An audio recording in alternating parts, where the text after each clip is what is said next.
All right, welcome back, guys, to another episode of BCB, the Beggars Canyon Boys.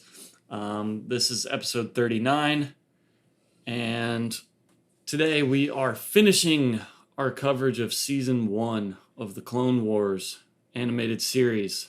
Wow, yeah. You know what? Didn't even really think about that as a season finale, but Doesn't really feel like one. no, just felt like another episode, but it was a really good one, so Yeah. cool. Yeah, it doesn't really make sense why they would do it like this. I guess they just wanted to introduce a big character at the end of the season, Yeah. but then season 2 starts just continuing this story. I was going to say it has a cliffhanger, which, is not inherently a lot of season finales have cliffhangers, but it has a cliffhanger that seems to be okay, come back next week for the update. Not I don't know, and I don't know how long the wait was or anything, but and it could be one of the way it ends. It could be something that they just don't bring up again for 5 more episodes, but no, they get right back to Cad Bane in season 2. Well, good, dude. I need to know who the heck bailed out Zero. Yeah. Who's that mysterious benefactor? Yeah. What a hut out there. Yeah, but like we said, we got the last 4 episodes of season 1 here. It's the Ryloth arc. We've got, Storm over Ryloth, the Innocence of Ryloth, and Liberty on Ryloth. And then the Cad Bane episode. I forget what that one's called. Senator's Captive, I think. Something like that, maybe. Yeah, it's Hostage Crisis. Oh, that's what it's called. All right. I feel like mine was close to that. Yeah. Senators Captured. Yeah. Hostage Crisis. All right, well... We have Senators Captured. Sorry, go ahead. No. You got anything you need to say before we dive into the eps? No, I don't think so. Still playing Star Wars Unlimited. Very fun game. Encourage anyone to try it out. I actually did convert someone into a player of the game. Oh, really? Mm-hmm, because I went to GameStop to look for some packs, and they didn't have any. There was a girl there looking for Pokemon packs, and they didn't have any of that either. And he was like, on Wednesday, I'm probably getting both of more. And I told her, I said, you should try out Star Wars Unlimited. It's pretty fun. A little more manageable than Pokemon. Yeah, true. Yeah, you can find the packs. Yeah. And she said, you know what? I'm going to write that down. And she wrote it down. Nice. Mm-hmm. Well, good job. You're spreading the good word. One more player on Carabast. Hell yeah. And it's more manageable than Pokemon in the sense of they're less total cards to keep up with, and it's still early on in the game's lifespan that it's not too hard to get into. Yeah, I haven't pulled a $30,000 card though from Star Wars Unlimited. That's some true. people have with Pokemon. That's true. So, pros and cons. I'm not really in it for the resale market aspect of it. I like playing the game, but I know you're kind of all money brained. Not gonna lie, not so much even. You probably say yes to this too. I want one of the full space art leader editions so badly. Yeah, one of the variant art ones. Yeah, but I'm not gonna drop $100 for one. No, if you go to Odyssey, the game store in Pasadena, they sell individual cards like a lot of game shops do with Magic and Pokemon and stuff. Mm-hmm. I don't really see that at a lot of stores with Star Wars Unlimited, but they do. And they have a couple of those pretty reasonably priced that I almost got, but I'm I don't actually use these cards, and this would be just for having. Yeah. Yeah. But anyway, great game. All right. So let's kick it off with the Ryloth 3-part arc. We start with Storm over Ryloth. Now, I think these 3 episodes, other than Lair of Grievous, are considered to be the best part of Season 1 by the general public. Specifically, the third one, the Mace Windu episode. Not Bombad Jedi? Not quite, but, All right, I would agree. I would agree with that. Yeah, I would think so, too. I think after watching all of Season 1 again, Lair of Grievous and Liberty of Ryloth are probably the best two episodes. Yeah, I actually like Innocence of Ryloth the best of them all. Oh, really? It's Nice. kind of like a little cookie cutter in its story, but it's like one of those ones that always works really well. So I found it really endearing. I liked it a lot too. I Mhm. think that's a great episode and great Obi-Wan stuff, great clone stuff. Yeah. Um, but what's really cool about these three episodes, and we've talked about this before with like the sequencing of these episodes and like how that one where they're on Christophsis like is a prequel to the movie, and it's like, oh, all we have left are these cannons, and then now at the beginning of the movie they're like, okay, the cannons, like protect the cannons. Like this one is so like that. Like these three episodes, it's like, okay, there's a space blockade that we can't get through. We need Yeah. to get through that blockade so that Obi-Wan and Mace Windu can land. Like, okay, they got through the blockade. Now they can land. Now on the ground, these cannons are like making it so that Mace Windu can't get all his guys in. Okay, so Obi-Wan takes out the cannons. Okay, great. Now we can get in. And then the third episode is Mace Windu on the ground. Like, just really satisfying. Yeah, I think. it's super cool, and I like and they all kind of blend together for me because I watched them, just back to back to back.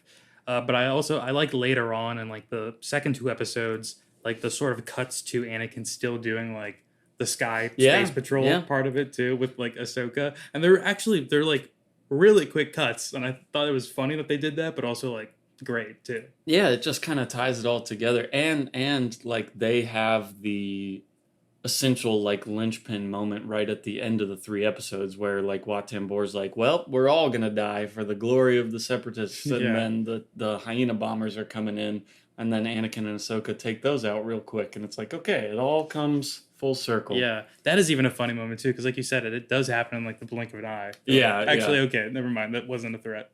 Like they Right, got it. right. That is a little bit of an issue with like a few moments in these episodes where something is introduced as a problem and then it gets like immediately resolved and it doesn't quite make sense why. But we'll break it down. We'll get into it.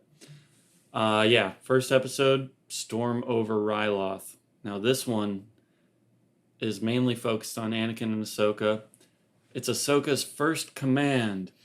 Yeah. Well, do you think it's gonna go well for her, No. or yeah, possibly like a new foundation of trauma for her that evolves here? Yep, she's seen people die in the war, but this is the first time she's kind of like directly responsible for it. So yeah, like we mentioned, they got to get through this blockade around Ryloth, and yeah, she messes up pretty bad on their first go round and gets a bunch of clones killed, and then they've got to. She doesn't listen. She No. doesn't listen, which has been the recurrent frustration of Ahsoka. You know, Mhm. so it's But- nice to see some consequences here. Not that I wanted those clones to die, but But she does have to, grow and learn. Mhm. And I really do like Anakin and her talking in this one. Anakin being like, "Hey, take hold, little one. This is the reality of war. People are going to die." yeah. So like you kind of have to be okay with that a little bit if you want to command and stuff. But also like try not to get everybody killed. Man, it's really I'm super super interested in where they go with Ahsoka though, because like everything that is happening to her, I feel like okay, like all the Clone War stuff has been like, yeah, war is bad, but these last ones have been like, oh, like in case we have not hammered that war is bad enough, like it's also really brutal, and there's like these really dark aspects to it that we haven't really shown and we're going to show now. Civilian bombings and stuff like that. Yeah, and I feel like it gets you thinking like, man, like all of that stuff is at its core antithetical to the Jedi way. And like Ahsoka's foundational Jedi training years are just like in war. Yes. Yes. And like Super dark stuff's interesting. happening and like people are dying like this. And it's like that feels not how Padawan should be, growing up to be Jedi. Yeah, she's thrown right into like the biggest hypocrisy moment of the Jedi. Yeah. Of like, we are keepers of the peace, but also we're generals in war. Yeah. And yeah, that's just a great point you make, and definitely keep an eye on that. It just even strikes me as like a little weird from Anakin in this episode when like after those clones die, he's like kind of, and I don't think, I feel like you could do some psychological analysis on it, but it's like it feels like he's smiling through it and like sort of pushing forward with like his jovial attitude and like relationship that he has with her. But like obviously it's like something has changed for her a little bit, but like it makes it stand out so weird that Anakin does that even. Yeah, you know? yeah. I think Anakin cares more about clones dying than a lot of other Jedi do, but I think in that moment he's just trying to like keep up the brave face for Ahsoka and like because she's already like about to have a breakdown, and if he's like super upset or angry, then she'll fully have a breakdown, I guess. Yeah. But I know what you mean. It's a little strange. Yeah, it makes him like a little like scary, callous with life, you know? Yeah. But he kind of goes back and forth on being scary and being chill. Yeah, true.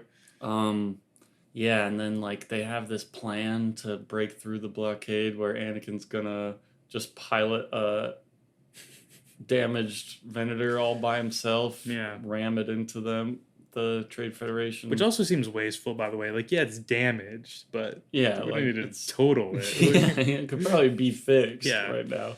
Again, it's like, where are they getting these funds? Because they're just they throwing seem things to out have there. unlimited money Yeah. for machines. That and can't stuff. be cheap. No.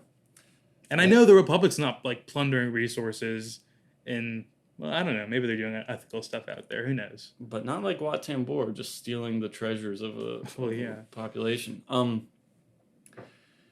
Yeah, so the plot of this is all kind of silly and doesn't really matter, but we do have, nice Ahsoka development. We also get R7. Yeah, I took note of that, actually. Yep. Nothing bad happened to him, too. No. And then also something interesting, Admiral Yularen gets a little bit of characterization for the first time. The dude who gets really knocked off his game by the blast. Yeah, and is in the med bay for a little bit.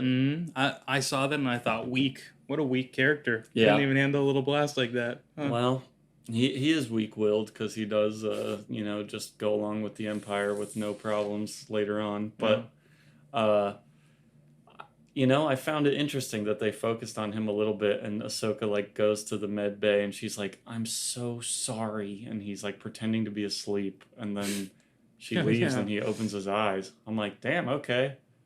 So he's, like, kind of being, like, a real human instead of just, like, a guy that goes, like, General Skywalker, we have arrived at this place, or whatever. And then he's who comes in the room to be like, hey guys, you gotta listen to Ahsoka. She has command. And all the other clones are like, I wish General Skywalker were here. Oh, yeah. No offense.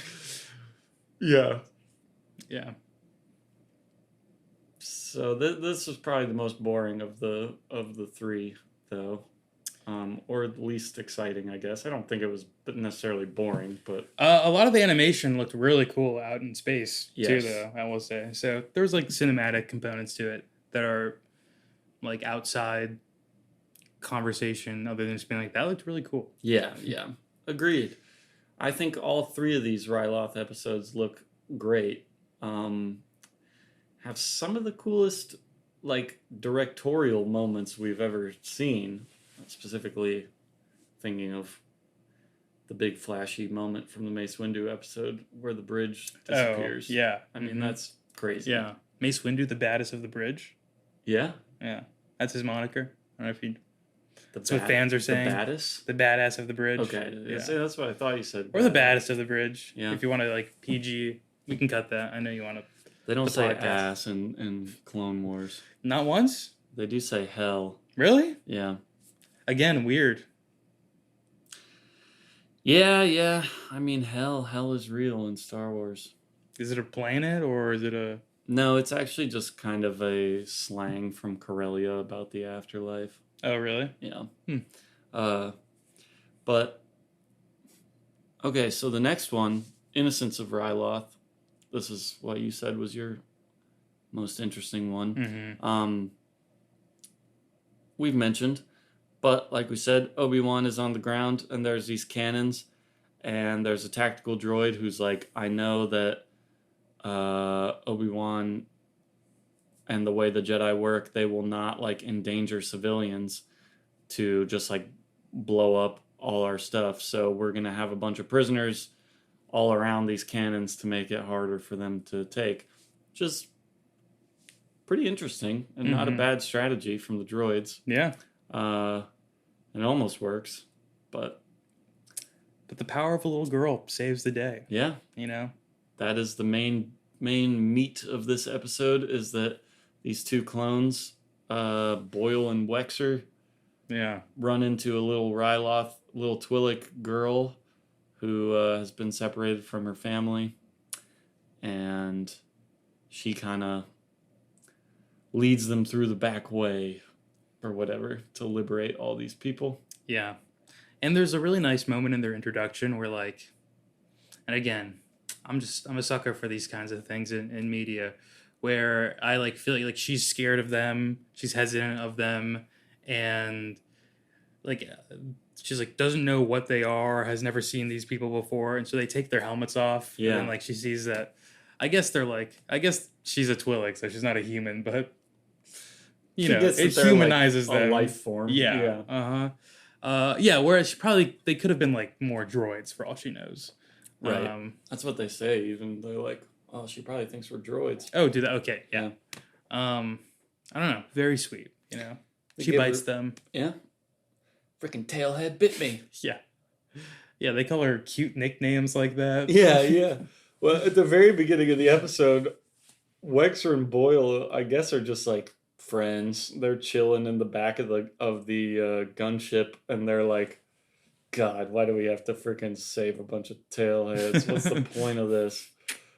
They're just like racist, I guess. Look, they got heart, okay? But they learn. They learn that they're wrong. They grow. And those are the two best of the crew, I guess, right? That was what was said. Yeah, yeah.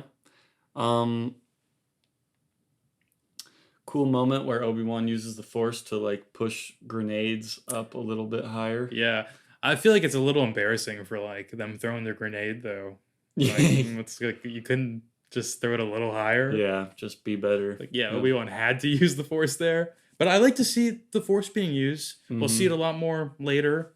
But Mace Windu is super powerful Force user. Man, the moment where he just like shatters glass with the Force is super, super cool. I'm gonna bring that up later as well, because I think it's not. I don't mean like, so don't talk about it yet. I think it's got some interesting significance to it too. Okay. So the droid guy also had a plan to like starve these animals and release them on the clones. What were they called? Like Grockers? Yeah, something like that. Forgot about those. Yeah, it's like a less essential aspect of the episode, but I do really like the moment where Obi-Wan like hypnotizes all of them and brings them into a little like narrow alley for them to get trapped in. Yes. It's just showing more examples of Obi-Wan has a interesting connection to animals. Obi-Wan and animals. They listen to him for some reason.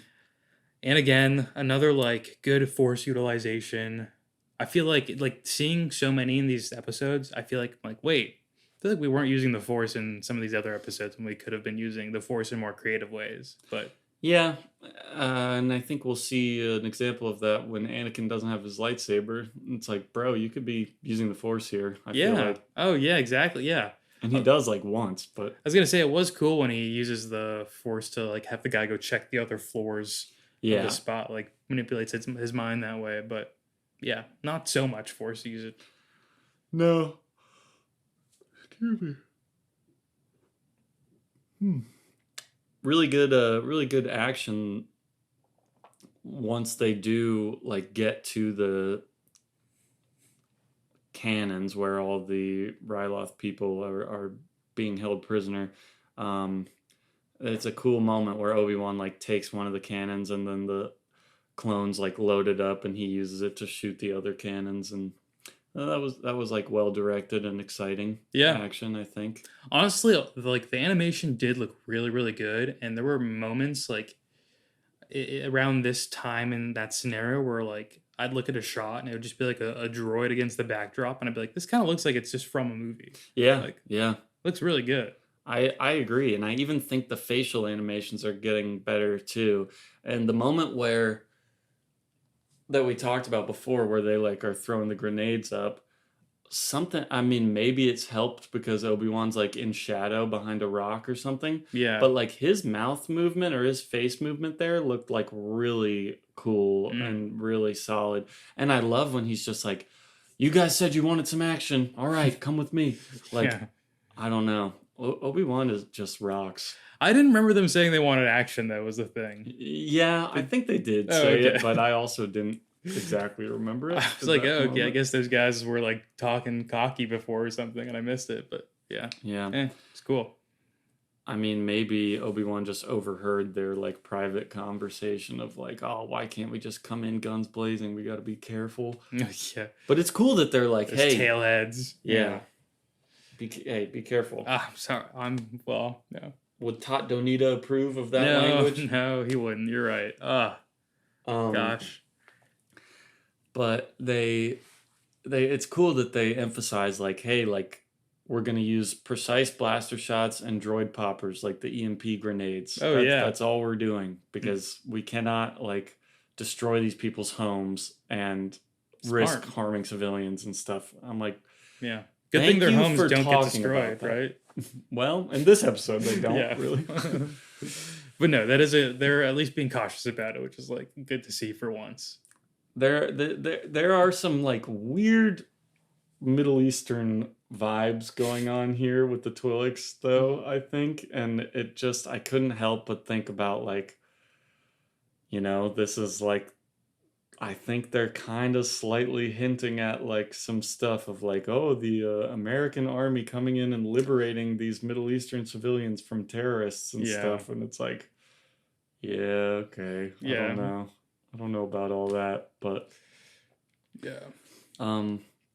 just certain things in like the aesthetics of the architecture and the interiors of the houses and stuff like that. Like, It was weird to see this much Twi'lek for once, Like, not the idea that I had of them. I guess also they're like in a harrowing situation here, so it felt pretty, I don't know, like sad.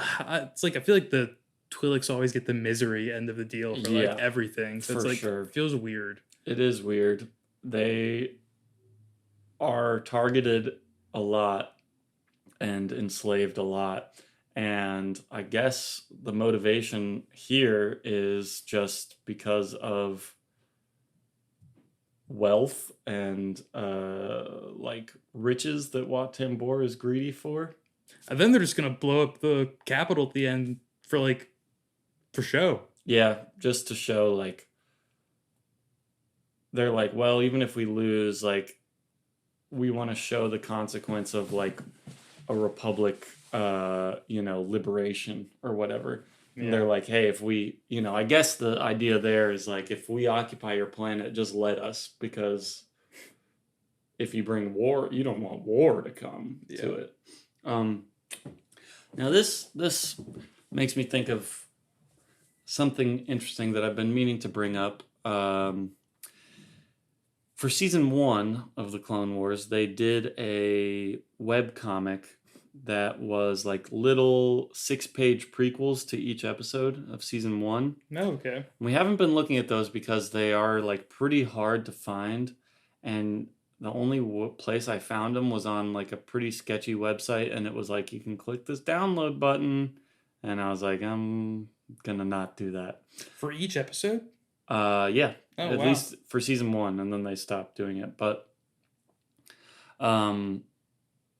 pretty much stopped doing it. Yeah. But And he just tells me this now when we watched all of them. well, I keep meaning to bring it up and I forgot. But the reason why I thought about it this time is because, like, have you felt with some of these when they're doing the little opening monologues of like, wait, did I miss something? Like, literally like all of them. Yeah. Uh-huh. But I just thought that was the style of the show. To be It is. honest. It is. And I find it funny that they have like new animation in those little openings. Where a lot of Yeah, times they just use the animation from the previous episodes, but sometimes it's all new stuff. I know that is what really throws me off sometimes, and I have accidentally skipped episodes sometimes, not like watch the whole thing, but I'll just in the app like accidentally jump forward, and I'll notice like immediately, but it still throws me off always because I'm like, oh, the stuff that's showing like does not happen in the previous episode. Yeah, So yeah. it's like, where did I mess up really badly like somewhere along the line, or No, that's could just throw you how off they a do little? it. Yeah.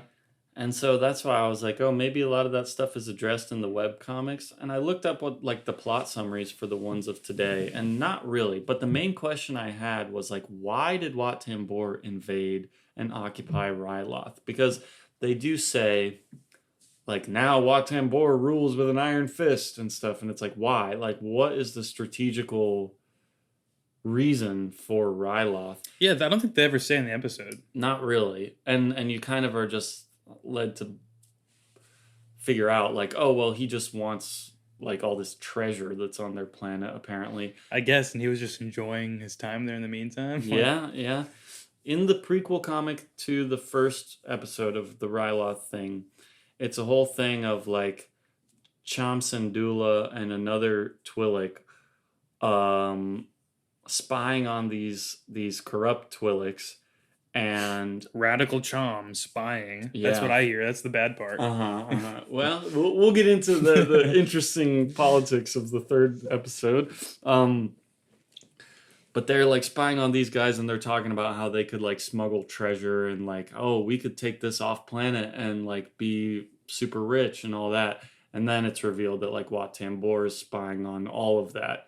And then he's like, hey, are we like set to occupy Ryloth anytime? And the droid's like, it's number 97 on our list. And he's like, okay, go ahead and move it up to number 1. Oh, So that's all. okay. Weird. Yeah. But it does give like a little bit of context to it. Yeah. I guess weird. I wonder how many people were tuning into the webcomic. I was not when I was a kid. I didn't know that was going on. Is the animation like 3D animation style, or is it, do you know, or did you just read a description? I could only see covers. Oh, okay. Okay, weird. Yeah, I know. I would definitely be interested in looking at those, but It was never collected anywhere? No, probably not, right? I think there was a collection of it, but I still couldn't even find like anywhere to like buy that or I feel like that should come with like a Blu-ray copy or something, yeah, you know? yeah, or at least in like the bonus features of the Blu-ray, like you could click through it, Yeah. or something. Which it totally might be. I don't own any of the Clone Wars on DVD or anything. I have a Star Wars non sequitur real quick. Go for it. So of like DVD or Blu-ray menus, what is the coolest or most unique feature you've ever seen in one? If any stand out at all, you know. Just in general for anything. Because I can only really think of like, you know, like the Scooby-Doo James Gunn directed movie had like games you could play. Yeah. You know. I think a lot of them had games around that era. I didn't have like a lot of DVDs growing up, but the ones I remember playing the bonus features on were Finding Nemo and Monsters Inc., as well as Lion King, and the one I actually remember well is The Goblet of Fire for Harry Potter. Okay. Is it a game? Yeah, and so in Goblet of Fire, Tri-Wizard Tournament, not like you would know anything about that. The 3 wizard classes go against each other in a tournament. Not really. Okay, well, they should change the name then. Because... Well, it's 3 different schools. Okay, yeah, but that's what class of 20, 12, class of 2013, I mean, they're all the same year, but different schools. But it still works. Yeah, you have to, yeah. So, I mean, you're not really wrong, but there's 3 events in it. Yeah, 3 events. And there's like mini games for each of those events. And what's really interesting, I don't know about really interesting, but what I found interesting as a kid, the third event is like this magical hedge maze. that they have to get to the middle of. Yeah. And in the book, it's full of like all these creatures, like a sphinx that gives a riddle and lots of other stuff. In the movie, there are no creatures in the maze. It's really just kind of like the maze itself is alive and changes and can like suck you into its walls and stuff, which is also in the book. But I guess they just didn't want to like, I don't know. You have to make a lot of concessions when you're adapting a big long book into a 2.5 hour thing. Yeah. No Sphinx. No Sphinx. But in the DVD extras game, there is a Sphinx. Oh, really? Yeah.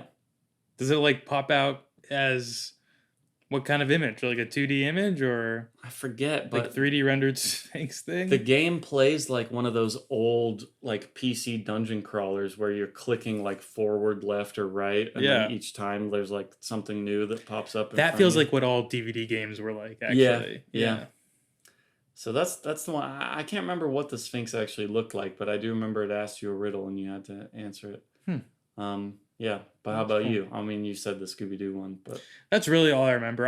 I feel like I wonder if Goosebumps ever used to have anything, because I like for like 5 years at least, every birthday my parents would get me like the new Goosebumps DVD that came out that year, because they were like releasing maybe like 2 or 3 DVDs a year. Each DVD would only have 2 episodes on it. Wow, really? Yeah. Okay. So that's how they would do it. Yeah. But I loved getting them. So Awesome. I would like get a Goosebumps episode every birthday, basically 2 episodes. And those had like a cool menu UI that was like the Goosebumps goo, like dripping and everything. And it was like animated, but I don't remember if there were any games on it. Oh. Yeah. That's a good question. I wonder if, like, for a TV show, they might not go to the effort of making games, but I feel like Goosebumps.com, though, had a ton of games Yeah. on it, and, like, was also a super, like, meticulously put together website with all its animation and everything, I would assume. I don't know. Dan, they used to put effort into that stuff. Lots of in-browser games for, like, Disney Channel and Cartoon Network and stuff. So many. I used to play so many Jake the American Dragon or whatever it was. Yeah, Jake games. Long, American Dragon. Yeah, super fun. There's that one where he's, like, going up the alleyway between 2 buildings, like, jumping back and forth. Yes, yeah. There was also another one, because that was, like, one of my favorite game types. One just like that of whatever their George of the Jungle cartoon was. I forget what like that was titled. I think it was called George of the Jungle. Was it just like a straight There was cartoon of one it? Oh. with him like the big chin and everything. Yeah, I think that was just George of the Jungle. Yeah. I'll always try to get the high score in that one. Teen Titans had some great ones too. Oh, I don't think I ever played any Teen Titan ones. Clone Wars had some good ones. Oh, okay, really? Yeah, there were Clone Wars Lego in-browser games that were actually very fleshed out, and I spent a lot of time playing. Well, Cartoon Network actually made some good games. Yeah. Like there was also a Courage the Cowardly Dog one where you like explored the house and had to like find pieces of the puzzle and figure things out. That was super cool. I loved it. I don't remember that one, but that's cool. I'm sorry, I'm way off track now, but also, you know what IP also had a similar game like that on their website? Garfield. Oh, like explore the house? Yeah, and it was like a Garfield like haunted house thing where you would explore it and like try and solve the riddle to get out of the house or something. It was so fun, dude. It was so good. I never played that either.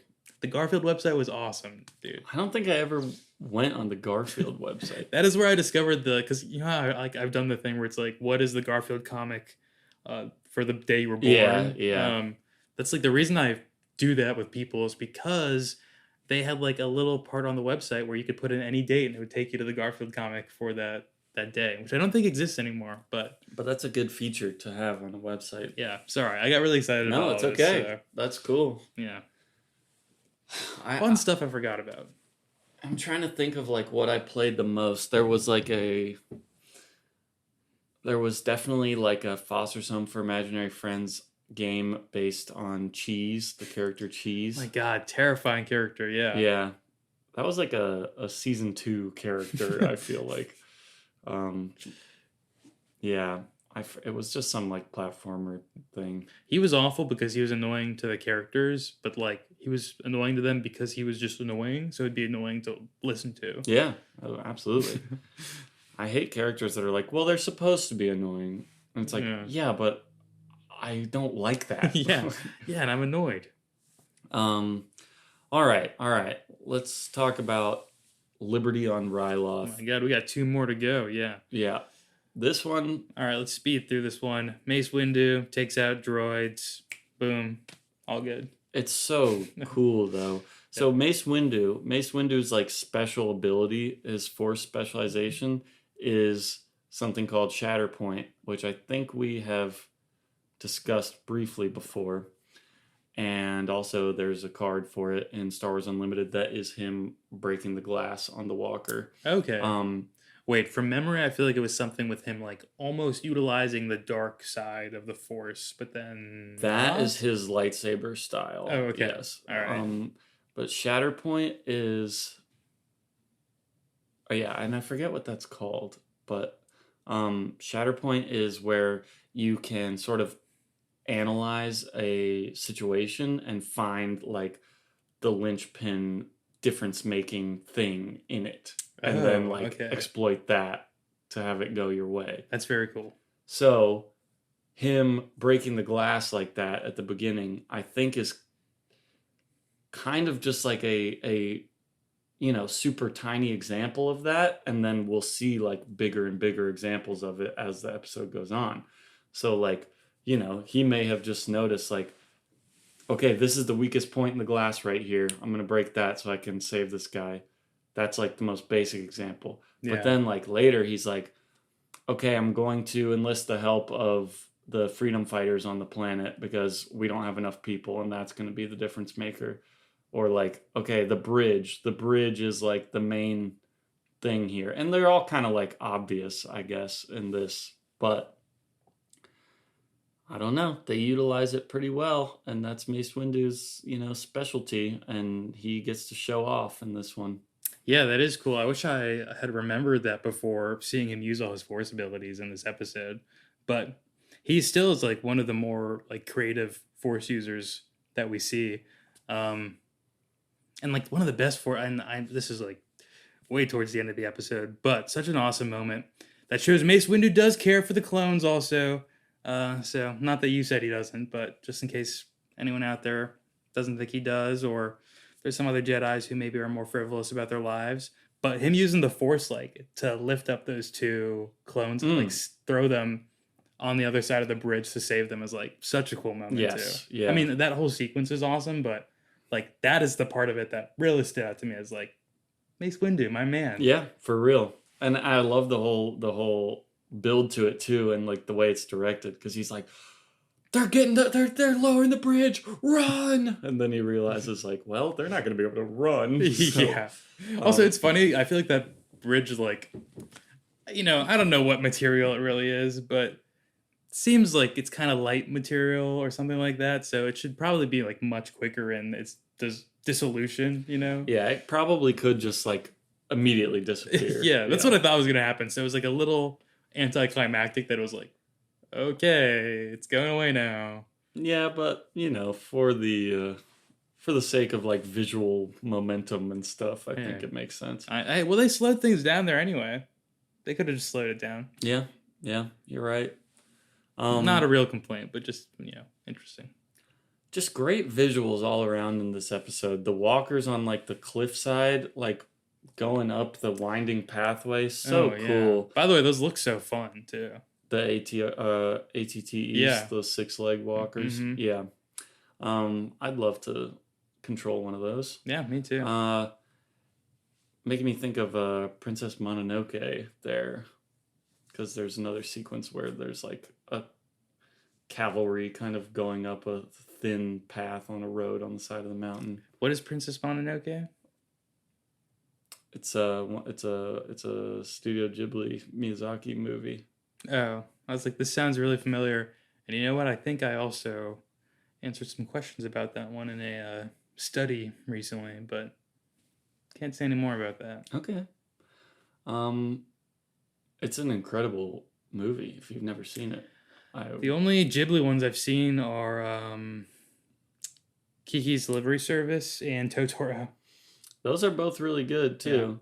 They're definitely the most like lighthearted out of all of his stuff, I think. Yeah, I feel like that's why I haven't had like such a huge urge to like continue watching them, but I do want to get to them. Like I know like Howling's Moving Castle is supposed to be really good too. Yeah, that one. I haven't seen that one since I was very little, so I honestly can't remember a lot of it. But Mononoke is probably the best one. Then Nausicaa and the Valley of the Wind. That one's really, really good. Spirited Away, obviously. If you've never seen Spirited Away, you gotta watch that. Yeah. That's incredible. Yeah. Yeah, but anyway, I was like, man, I mean, these guys working on this show are obviously like animators, so I'm sure they're aware of animation. Yeah. And probably big fans of Princess Mononoke and stuff like that. So I wouldn't be surprised if there was some influence. But yeah, cool ATRT, like the fast walkers that what do they call them? Lightning Squadron was on. I love the look of those ARC troopers too. The helmets. Yeah, very really cool. Yeah, a lot of cool design elements in this episode. Mm-hmm. Man, they really have it's like not something you immediately think about, but like with their 3D assets expanded in all these episodes. Yeah. Like, gotten so much more complex and so much more complex. Absolutely. I was watching a little behind the scenes thing about this, and they said they built like the whole environment of like the canyon and the cliff face and the city and the bridge. Like all of that was like one full giant model that they could then like zoom in on and I play could just on. walk through. Yeah. Yeah. That's pretty cool. I guess the interesting meat of this episode, other than it just visually being awesome, and of course the moment where the bridge disappears and like all the music cuts out and Mace Windu's like just jumping around on the steps and like looks into the eyes of the one battle droid and like pulls the lever on it to flip it into the other one. Like one of the coolest moments of the entire show so far. Man, and you know, like I did know Mace Windu was going to be okay, but my heart was pumping for him in that moment too. Like they made it feel really intense, and they made the stakes feel like they were actually there. Which, like, for some of these Jedi, especially for Mace Windu, who feels super powerful in comparison to the other Jedi, it's like, you don't always have those stakes there. But I felt it. No, you're right. And I mean, I think they did a great job of showing that he is like a more powerful Force user than even like Obi-Wan and Anakin in these episodes. Yeah. While also still making me feel like, oh, well, he is in danger. But I guess it's part of the reason that we don't see like a lot of the Jedi that we know and love very often like utilize Force abilities, because like if you like sometimes Force abilities start like infringing on autonomy, and that is like kind of teetering towards dark side behavior. For sure. Okay. Yeah. And I don't know. It takes like I think the biggest thing that you could say for it is like it takes focus, and a lot of times they don't do these crazy things with the Force because they're like being attacked or something else is going on. They don't have time to like focus their minds on it, and that's why people like Yoda and Mace Windu are so powerful, because they can just do that like right away. Like they're always focused.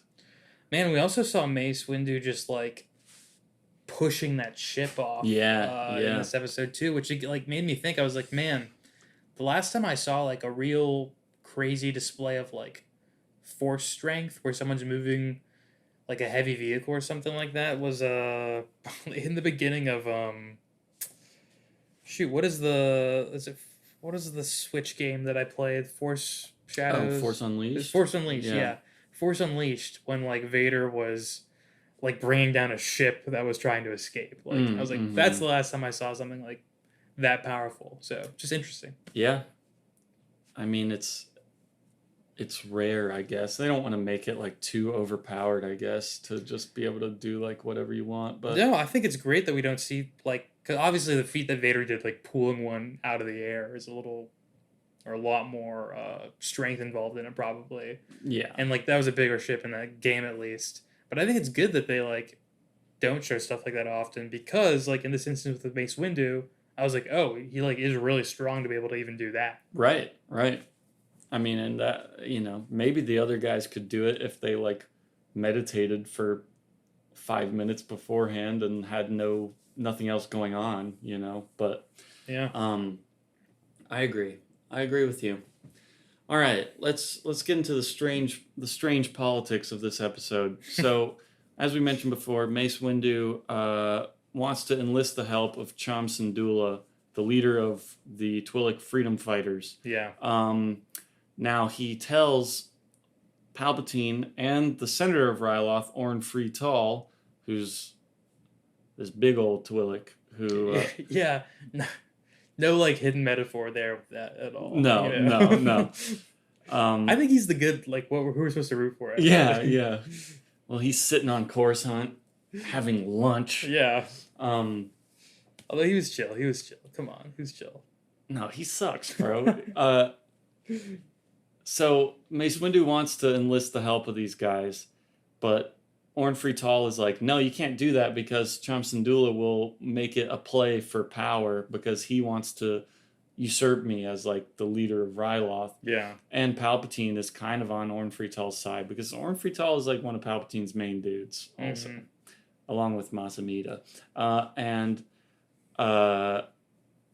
Mace Windu's like, I'm gonna do it anyway. And Palpatine, he doesn't want to show his hand too much, so he's like, maybe there's another way. And then Lauren's like, we have no reinforcements, so you have to do it. Then Cham Syndulla doesn't necessarily want to help the Republic because he thinks, hey, what's the difference between, like, one occupation or another? Like, will the clones just stay here and now be the occupying force instead of the droids? How long is it going to be until I'm fighting you, is something he says. And I know the tides on that get changed, like, pretty quickly for him once he sees, like, how bad the current situation is. But it's like, again, this keeps coming up where it's like people are always stuck between, like, man, should we be in, like, the really terrible situation where, like, our people are being killed and slaughtered and we're dying and starving? Or, like, should we let the Jedi come in and try help? Yeah. And it's like, man, when it's so black and white like that, like, any nuance of that gets a little lost because it's like, you're just kind of crazy, Yeah. It's like, in this case of a kid's show, one is definitely better than the other. Yeah. I mean, it does make him look. It makes him look like really stubborn for, like, personal reasons. Yeah. And I guess he is saying, like, no, I will free my people by myself. Yeah. And it's like, well, you're not going to be able to do that. That's the problem with it. Yeah. It's like, that's a noble sentiment, but. Yeah. And then I do like that there's friction between him and Orn Free Tall. And I thought that was going to be, like, a bigger thing. But then they talk to each other on the hologram. And Orn Free Tall. So I said they're chill. They're chill. Yeah, but, like, it really happens out of nowhere where he's like, I give you the promise that the clones will leave shortly after this. And he's like, okay, I promise you that I won't try and usurp you as senator. Yeah, he believes in democracy. Yeah. He was cool. I liked him. Yeah, Cham Syndulla is cool. Mm-hmm. I think he's a good character. We will see him again. Yeah. Nice. Yeah. Cool. Blurgs were around, the things that the Twi'leks ride on. Oh. Yeah. Last time we saw Blurgs was in the Battle for Endor movie. Wow. Oh my God. Yeah. Crazy. Long time. We may have seen Blurgs since then, but that's my last memory of seeing Not Blurgs. in the forefront, at least. Yeah. Not in the spotlight like this. Exactly. Yeah. And, I just thought it was funny how quickly, like, the political thing was resolved. And then they're having the parade at the end of the episode, and it's like, yeah, like, great, but, like, this is exactly what you were worried about. Like, there's something, if you think about it realistically, just so scary about having all those the ATTEs, the tanks, like, just with their main heavy cannons, like, pointed on all the civilians. And it's like, look, I know these are the good guys, I know nothing's gonna happen, but, like, in real life, that is really scary. Well, how do you remedy that? The good guys have to be a display of force. And so when the enemies annihilated, you're still gonna look forceful. Yeah, but I mean, No, but yeah, it was kind of just hammering in like what he was worried about a little bit. yeah. But Mm-hmm. but I do like that they're at least trying to like bring up a little bit of the nuance to like, yeah, like, and I think it was interesting, like we talked about before, Count Dooku's coming into Wat Tambor and being like, yeah, we're just gonna bomb everything to show the message to the rest of the galaxy, like this is what happens when the Republic comes to like help. Yeah, I was like, dark, okay. really dark. Yeah, and they do straight up bomb a village full of women and children that the clones come up to. And Oh man, that's also like a pretty well done moment in the episode too, because like even the clones think they're the ones who are the target of the attack, yeah. and then they're shocked and taken aback and like really like they're like, this is a harrowing situation. Like I forget who they say they need to inform, but it's like a big deal. Yeah, they're like, all right, damage report. And they're like, nothing. We were not the targets. Yeah. It's like, whoa, yikes. I mean, and that is what they tell Mace Windu about it, and then Cham Syndulla is like, okay, well, I will help you, actually, because if they're going to be doing stuff like that... Then... Oh, yeah, that's the moment, yeah. Where, like, yeah, Cham just, like, hears it, and his body kind of sinks down. Mm-hmm. Yeah. Pretty rough. Yeah, you feel bad for the Twi'leks, man. Like I said, yeah, a lot of sad, brutal stuff in this episode. And going back to the last episode, just a nice moment when, you know, she's saying, I forget what the word is, but she keeps calling the little girl keeps calling the clones like this Numi word. or something, yeah. And then at the end, they're like, what does that mean? And Obi-Wan's like, it means brother. Yeah. I was like, that's sweet. That was sweet. Yeah. I thought he was going to say it means friend, but for whatever reason, it meaning brother was like a little bit more powerful language to me. That was nice. Yeah. I always love the final shots of the episodes. Like, those are consistently great of them, like, kind of all walking away before the closeout onto the credits. Like, those usually look really nice. Do they always do a walkout like that? Not always, but okay. A lot of times it's like everyone being like, okay, and what just happened there? Well, all right. Well, I guess we learned a lesson, and then they're all kind of like walking away from something, and then it ends. Huh. Does happen a lot. I'm gonna like have to pay more attention for that now. In my film class, I was taught to look at the first frame and the last frame of a film. The most important frames. But forget about all the middle stuff. Yeah. Yeah. That's junk. Like the spinning top in Inception. Was that how it ends? No, that's how it ends. Yeah. Right. Mm-hmm. It wobbles a little bit, but then it stays up. Dream or not. I saw that at the Tally-Ho theaters on $3 Thursdays. What a dream. So the last episode of today is the Hostage Crisis season finale. Like I talked about last time, they really marketed Cad Bane super hard. Yeah. Did they market his crew along with him? They did market it a little bit of like, yeah, this is going to be like the bounty hunter crew comes along. Okay. The only other one we've seen before is Aura Singh, the bald lady.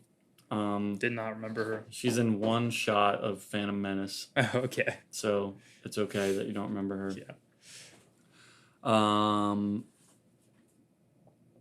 Yeah, so this one, Cad Bane holds a bunch of senators hostage so that Zero the Hutt can be released from prison. Yeah. Big return of Zero, our favorite Star Wars character. Really excited to, and you know, not Chekhov's Zero. We do get Zero in the episode. Yeah. Oh, it's so bright out here. And I suffered in prison. Like, unspeakable thing. I love as soon as he's complaining when the door is coming up, the clones are like, oh my God. One of them literally says like, God damn, something like they should have shot. Just kill him. I mean, look, I know jumping way ahead, but by the end of the episode, Cad Bane was going to let everyone die. Oh, yeah, for sure. So they shouldn't have stood down there on Palpatine's orders. But, yeah, I mean, really it was just thanks to Anakin that they didn't all die. Yeah. But, so, yeah, the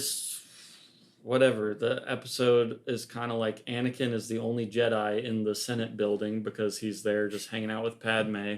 and Yeah, I forgot in the beginning. He said he's like wants to go on a vacation. During war. He's being like super annoying during this. Yeah, he and weirdly manipulative towards her too. It's like, Uh-huh. ugh, I know. Anakin. I did not like that interaction between them at all because she's like, "Hey, like I'm literally working on a bill right now that Yeah. is like gonna be like some humanitarian thing to save people's lives," and Yeah. he's like, "So what? What's more important, your job, or loving me?" Yeah. And she's like, "Okay, well, it's not more important. It just is also important." Yeah. And Well, my lifesaver is my life, so I'm like, giving it to you, and I'm yeah. showing you that that means I love you. Which is also really scary. Just the ripple effect through time. What we know about Anakin's past and present, the attachment that he does have to Padme, and him like very happily and openly being like, yeah, you're the most important thing to me. Like, Yeah. I care about you more than basically the Jedi is what he's saying. Yeah.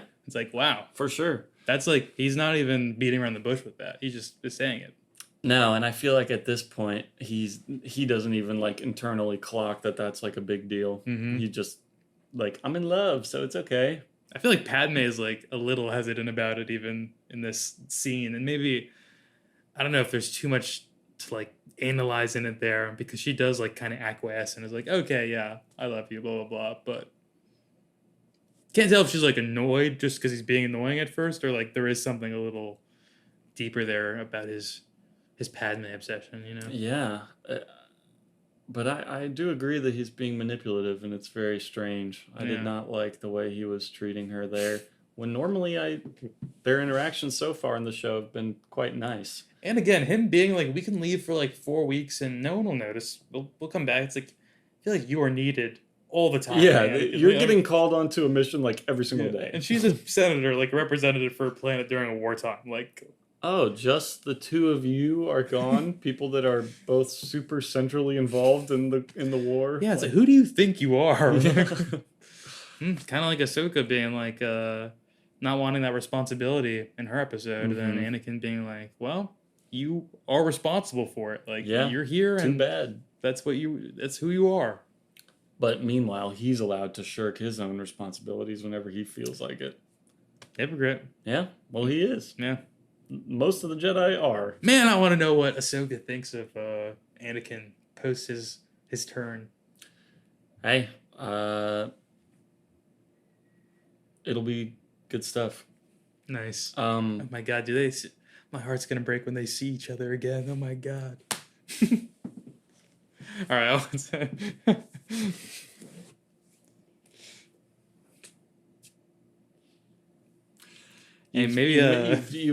You've made me have involuntary muscle reflexes in my face.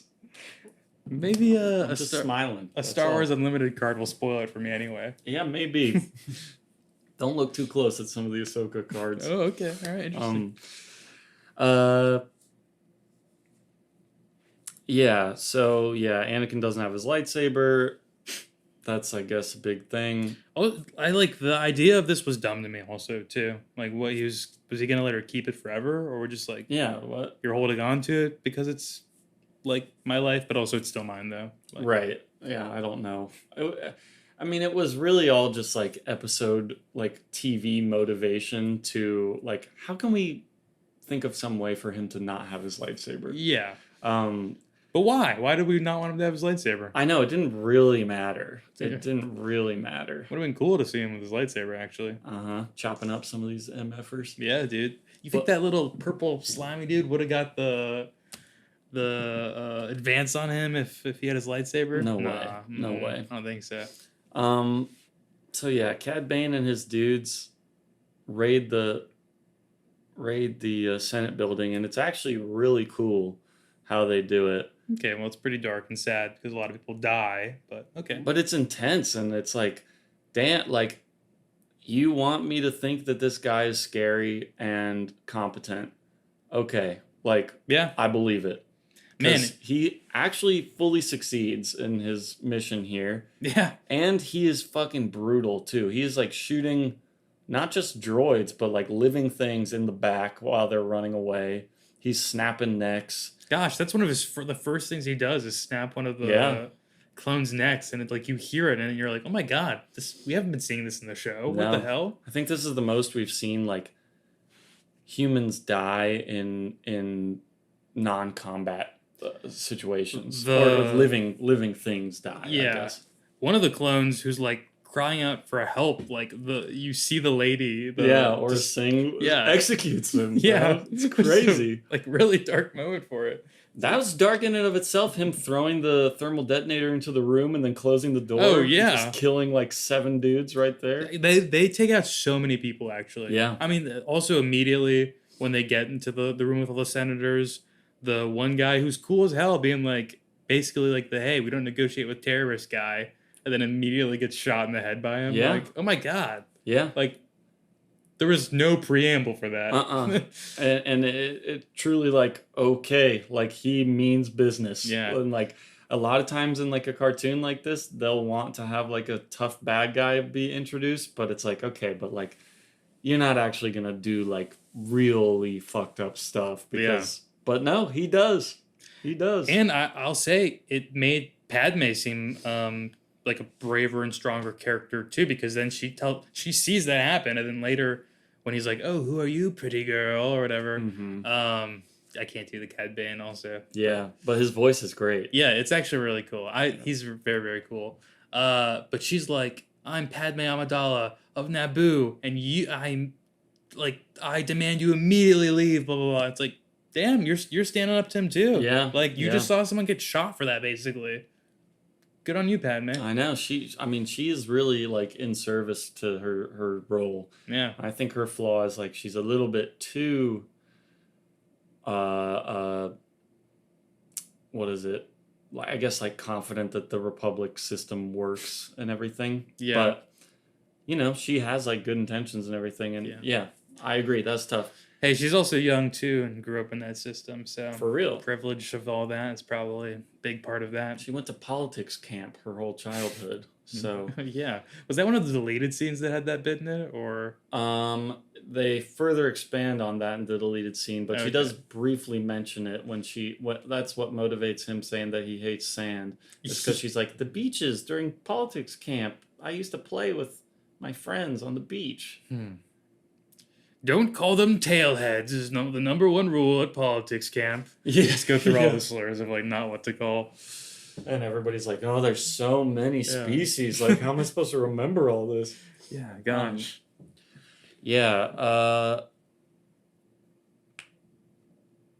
Palpatine. No, that's not what I want to say. Do you have a comment about Palpatine, though? Yeah, go for it. Because I'm curious what you think. So, obviously, like, this is not part of his greater machinations. Cad Bane coming and messing things up. Potentially. I genuinely don't remember. Okay. So, I don't remember. I would guess not. I would guess not, too. But like, based off it, like, the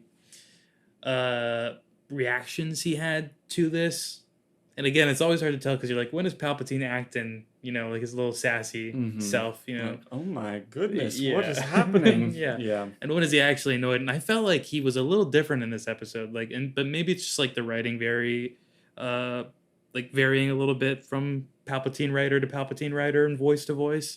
Possible, yeah. But I don't know. He seemed like less chill and sassy and like actually genuinely agitated with the situation. Yeah, like a little worried. Yeah. Not that I guess the senators like all dying would really. Well, no, it would mess up his plans. Yeah, I think so, because that would like just be like a martyring moment for the Republic and stuff. Yeah. We saw some familiar faces in that group of characters. We had Uncle Ono. Or Ondo or whatever, the Rhodian senator. Oh, okay. Visits. He was there. Then we also had Senator Chuchi. She was in that group too. Wow. Okay. I mean, I guess they just probably want to reuse assets, but yeah, that makes sense though. Yeah, hey, throw them in there. Mm-hmm. I mean, it's better to have like at least some people that maybe we have a tiny bit of we care about them because we know them as like speaking characters. Should throw them a line though. Come on. Yeah, couldn't get the voice actor for the day. But well, hey, also I didn't mention this, but the last episode, so I'll say it real quick. Mace Windu, voice actor, Man, I don't know. Just because it's not Samuel L. Jackson, it's a little I think he did a good job. takes me out of it a little bit. I have to say, I don't know. Yeah. It's so distinct with Samuel L. Jackson. Who does it? Because I know Samuel L. Jackson does do it in maybe the movie. If you tell me that was him, I won't believe you because it was certainly not. I know. I don't think it was. No, it's a Terrence Carson, aka TC. No offense, TC. You did all the acting well. Oh, he's Kratos. Oh, nice. Sorry to interrupt, but I just saw that. It was exciting. Oh, man. I fought that guy. No, I was that guy. I fought Thor. Yeah. Well, he's Kratos in the first 3 games. I don't think he is in the newer ones? In the newer ones. Okay. Yeah. Never mind, I didn't. As him. Well, oh yeah, I like you're saying about Palpatine. Interesting moment where him and Orn Frital are in the office together, and like the lockdown happens of the doors, and then Palpatine's like, "Help me open this." Yeah. And then Orn Frital's like, "No, what do you mean? Like we can't."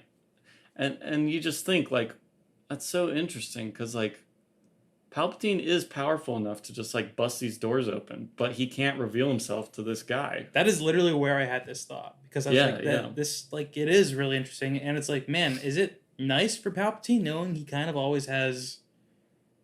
It's like a weird safety net to fall back on, where it's like, okay, if you are ever actually in a situation where like, I don't know, say Cad Bane is like trying to kidnap you, Palpatine, and you like genuinely did not want to be kidnapped. And it's just the two of you in a room. Like you will annihilate him. Yeah. Like, yeah. But with people that he wants to keep alive, he just can't reveal himself. Yeah. Like, it's a bigger deal than like almost anything else is him remaining in undercover. What about like a little force lightning just like between his legs? Yeah. Yeah. No one saw? Can't do little zaps like that. Always has to be a big thing. I guess, the Jedi could probably feel like the Force happening or something. I don't know. He must be spending some energy to like nullify his general Force like expenditure anyway. Yes. Yep. It's in the Plagueis book. Oh, really? Mm-hmm. Okay. Is it like a lot that he's using to do that because he's so powerful? That's just kind of like a little part of it is them talking about how they have to learn to like conceal the fact that they have the Force abilities at all. Man, that's cool. I wonder in Star Wars and all the media, who is someone who has Force detected another Force user from the furthest distance? Good cue. Yeah, I don't know. I can think about Force things that happen over long distances that people have felt. Like Yoda when Order 66 is happening. Yeah. He's like, oh, I feel like pain from all the other Jedi dying. But that's not quite what you're talking about. No, but that is kind of similar. Also, do they utilize that idea again in the future? Like if bad things happen? And people can like feel it from far away? Mm-hmm. Yeah. Okay, interesting. And I guess Obi-Wan feels it in the very first movie when Alderaan is blown up. And he's like, oh, it's like a million voices all screamed at once and then disappeared. Yes, yeah. Yeah. Damn. The Force is cool. It's also like a crazy line from that movie. Great moment. Yeah. Because that's like the beginnings of the Force too. Like we don't know anything about how the Force works. We're learning for the very first time right there. Yeah, we were just with R2-D2 and C-3PO for the longest while. Yeah. Seriously. Trying to think what. Oh yeah, wild moment when all the Coruscant Guard clones like bust the window open and they're like, "All right, we've got you, Palpatine." They like rappel into his office and they just smash his giant window behind his chair. I don't remember that specific moment, but I'm like, damn, like just being destructive. Like, yeah, it's like, did you really need to do it like that? Like, He's right there. The glass could have hurt him I feel pretty like that's the bad. third time we've seen that office get destroyed. Yep. That huge window is getting smashed a lot. Definitely happens in the Tarkovsky Clone Wars when Grievous gets into that office. Yeah. And then obviously when he's fighting Mace Windu, it smashes as well.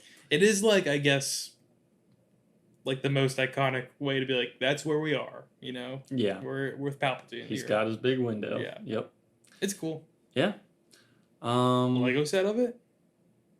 There is a Lego set of the arrest scene when Mace Windu and Kit Fisto and all them come to arrest him. Is there like a Mace Windu at the bottom of the street? On the box, it's just the 4 Jedi like approaching. Yeah, okay. So you can you put it. You there, could though. do it. Yeah. Does it have does it have like 2 Palpatines, like one with his normal face? Ooh, maybe the Lego head. The head, yeah. Oh, okay, yeah, Yeah, nice. for real. Yeah. Maybe I saw. Is that in the Lego movie? I don't know, but they do that with a lot of Legos. You know, Okay. they have 2 expressions on either side of their face. And I know there's Anakin minifigures like that too, where he's got like the yellow eyes on one side.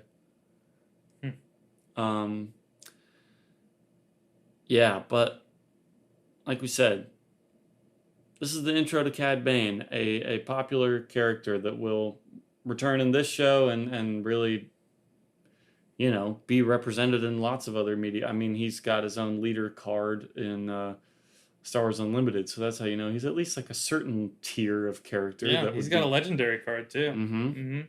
And I own it. Very cool. So him and Hondo are probably the 2 biggest original. Well, other than Ahsoka, obviously, that's the biggest original character so far from this. But wow, Hondo really doesn't stand out that much to me. But hey, maybe he'll get cooler. Yeah, I agree. He doesn't stand out as much to me either.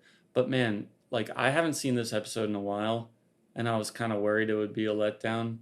Cad Bane is tough, bro. Yeah, and I gotta say, I know you didn't get to season 3 of Legend of Korra, did you? I think maybe some of it, but I don't like when they remember. introduced the Red Lotus group. That's like a group of villains. Sort of, it reminded me of this. Like I just always think that's super fun when you get like a group of super efficient villains like that, and they like just come together to do a heist or something like that. Yeah, it's exciting. Or seeing like sniping people at the beginning while they're taking the platform, really cool. Yeah.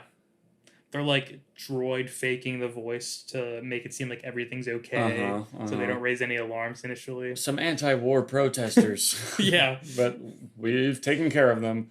And it's like, oh my god, so if that actually was happening, you guys are all cool with the Senate guards just murdering protesters? Yikes. Like, that's kind of freaky.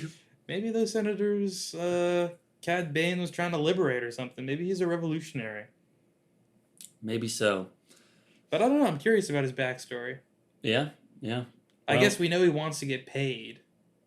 Yep. That's really all we know about him so far, is that he's super capable and he is in it for the money. And like a little sadistic though too, to try and blow up those senators. Yeah. I mean, he didn't need to do that. No, he just likes killing, I guess. He was saying he was doing it for Zero's feelings. Like, oh yeah, come on. Because Zero was like, oh, all the awful things happened to me in prison, and he's like, okay, how about a little retaliation? Yeah. He's kind of Cajun, his voice. Yeah. But it also has like a modulation on it that it's impossible to do an impression of. To me, it's like Francis Underwood from House of Cards with a voice modulator on Yeah, okay. Yeah, it does sound like that. That's for the Georgian Southern. Mm-hmm. He's definitely... And yeah, I mean, most people listening to this, I'm sure you know who Cad Bane is, but we didn't really even say. He's just like a cowboy, like a black hat gunslinger, and he has two little cowboy pistols that he uses. Yeah, he's cool. Yeah, that was pretty much it to him. But you know, he did his thing perfectly. He'll be around. Nice. I want to see a lot more of him and Zero. I think that's a great pairing, and yeah, maybe a whole episode on those two. Zero was making me laugh in this one. You know, he sucks. He's a bad character, but I was laughing. I kind of disagree. I don't even think he's a bad character. Okay, yeah. I think he's fun. He is funny. Well, that like makes sense also for a HUD character, don't you think? I mean, yeah, to just be like complaining about everything, nervous, and he's like if that Abby Lee lady from her Dance Academy was in the Star Wars universe. Yeah. Wow. Like Zero, yeah. From Dance Moms? Yeah. Yeah. That is a good comp. I would never have thought of that, but I hope she doesn't sue me for that, but yeah. Well, she is a listener. Well, she's a notorious Star Wars lover. She loves the Twi'lek dancing, so yeah, she may tune into this episode. There was the tribal dance. You're right. I know, and I was thinking about that, like, oh god, Twi'leks are used as dancers in a lot of things. Like, is that because they know that's like part of their culture is like dancing? Yeah, it's like this makes it worse. Yeah, I was wondering the whole time. I was like, are they gonna show any dancing on this planet? Like, and they did. Yeah, when they did, I was like, oh, maybe in like a bit of a strange way, but okay, you know. But then it gets my gears turning of like, oh, do the people who enslave them and like traffic Twi'leks, like they know that that's part of their culture is that they've like learned how to dance from a young age, and so they're like, oh, they'll be good as like strippers and prostitutes. Yeah, start. Yeah. Yeah. Ugh. Which like, look, you know, no advocacy going on here. I'm just reading into the subtextual nature of the Star Wars universe, okay? I'm not saying that that's cool that they do that with Twi'leks. Yeah. All right? Hey, I think, and you know, I don't want to speak for you, I think you and I are pretty big Twi'lek fans here on the podcast. Oh, yeah. I like them a lot. Mm-hmm. I think Tat Donita is one of my favorite characters from the comics for some reason. Yeah, he's just super cool. Yeah. And Twi'leks have one of the cooler alien... Twi'leks and Rodians are like my favorite of the Star Wars universe. They look great. Mm-hmm. I think Togrutas are pretty good too. Ahsoka and Shakti is the other one. Yeah. And then, yeah, Ayla Secura is awesome too. Who is Ayla Secura? The blue Twi'lek Jedi. Oh, okay. And Bib Fortuna, Jabba the Hutt's... Scary looking. Yeah. Mm-hmm. He's freaky. That's the only Twi'lek we see in the original movies, though. And he's really got like super sharp teeth. Oh no, that's not true because there's the dancers in Jabba's. Yeah. You're right. Oh, I know. I fucked up. Remember all those Bib Fortuna comics? I mean, I know they weren't like about him, but he was in everyone scheming. Those are fun. Yeah. I like those comics a lot, actually. Yeah, the like gory ones. Kind of. Jabba the Hutt, like cartoon gore comics. Yeah, blowing up heads and whatnot. I like those a lot. Those were fun, yeah. Man, I want to read those again. I want to read some more comics. Well, great transition to the outro because we have almost like I'm a professional. Stop right there. I'm stopping it to say how good that was. You know, sometimes you're so good I can't tell if you're doing it on purpose or it just is serendipitous.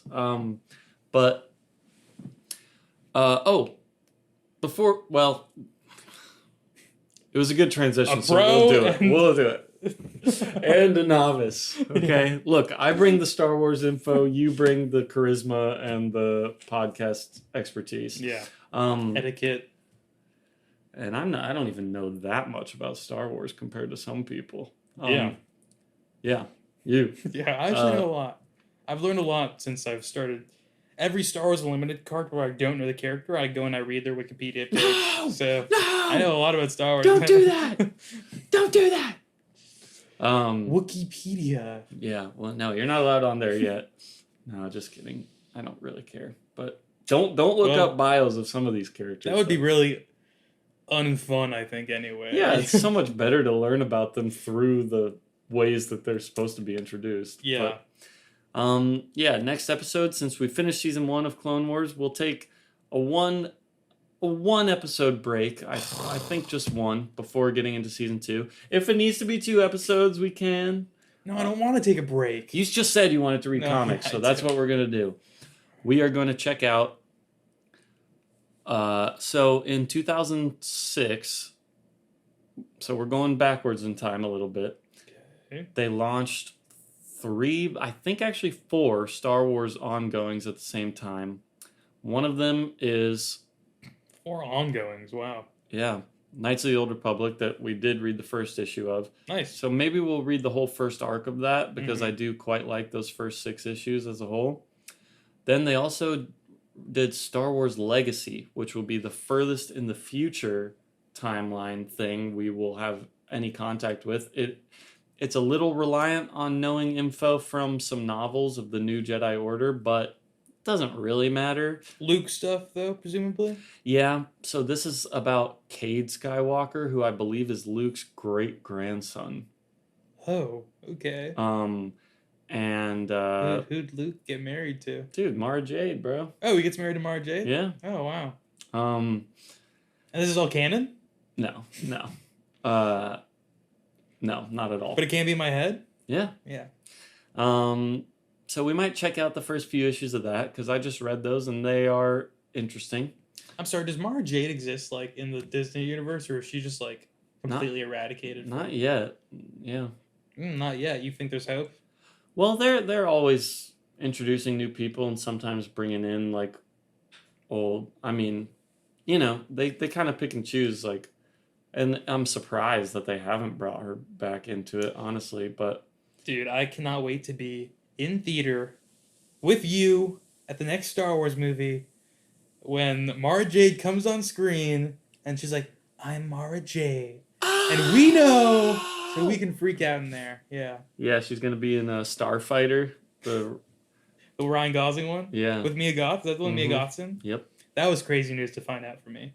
I was like, wow, Mia Goth's going to be a Star Wars I'm going villain? to be in Star Wars. Yeah. Did you see the clip of her on the red carpet being like, it's amazing? Yeah. Yeah. I love her. She's hilarious. Yeah. Who's she married to? It was Shia LaBeouf for a little bit, wasn't it? And yeah. They got divorced and they have a kid together or something. That's who I was thinking of. Yeah. So yeah, we'll do that, and then we will watch the second Robot Chicken special. Oh, nice. All right, that has so come out. we're still watching stuff. Yeah. So I shouldn't throw a fit or a tantrum or a hissy fit. Stop whining.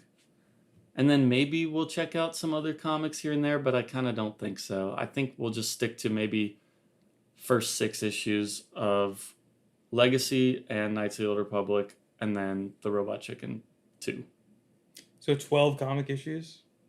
Unless that's too much, then we don't have to do all that. No, that's fine. Let's do it. Okay. Let's do 18. No. Okay, all right. Too much for you? Yeah. Okay. I can't wait for Disney! Look, people will write off like, oh, Disney Star Wars, horrible. There's good and bad, just like now. I genuinely, and take this how you will, I think I'll probably like a lot of the Disney stuff. I think you will too. I like a lot of the Disney stuff. Okay. I'm not ashamed to say it. Yeah. I dislike a lot of it as well, but I don't think it's one overarching umbrella of like, oh, this is such a bad era for Star Wars. There's good and bad. I wonder though what are the fracture points of annoyance? Because to me it's like, okay, The shatter points, if you will. yeah, exactly. Yeah. If they're a little less sacred about things, I think that's not going to bother me as much as it would like someone like yourself who, is much more deeply ingrained in the world of Star Wars throughout your life. Yeah. Whereas like I'd be more annoyed at like bad, and I'm sure there's a lot of this too that you're, I don't want to say you're just like upset about things that changed from original stuff, but like bad characterization or like just poor storytelling aspects, which again I'm sure I care about way more than like, oh, you messed up this thing of continuity, like, Yeah. or like, oh, that doesn't follow the rules of George Lucas's world. Like, George Lucas would break his own rules and introduce new stuff. Like, I don't know, people like in Return of the Jedi, that's the first time we've seen Force lightning, and that's like a huge jump from what the Force does and everything we'd seen before that. So, Yeah. like, if you have a cool new idea that feels like it is congruent to like the universe, please like introduce it. I'm all for that. And I also don't really care about how old Ki-Adi-Mundi is. That's a little thing, little seed for the future for you. All right. He looks old. He looks like the Pringles man a little bit. Yeah, but I definitely care way more about the individual things themselves. Like, nothing can ruin Star Wars because you can just go back and watch the stuff that already exists. Okay, yeah. So you're not upset about any like legacy stuff getting shat on in any capacity, really?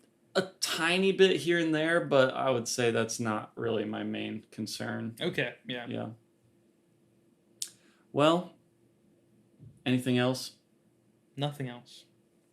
All right, guys. Thanks so much for listening. We'll be back next time. Bye.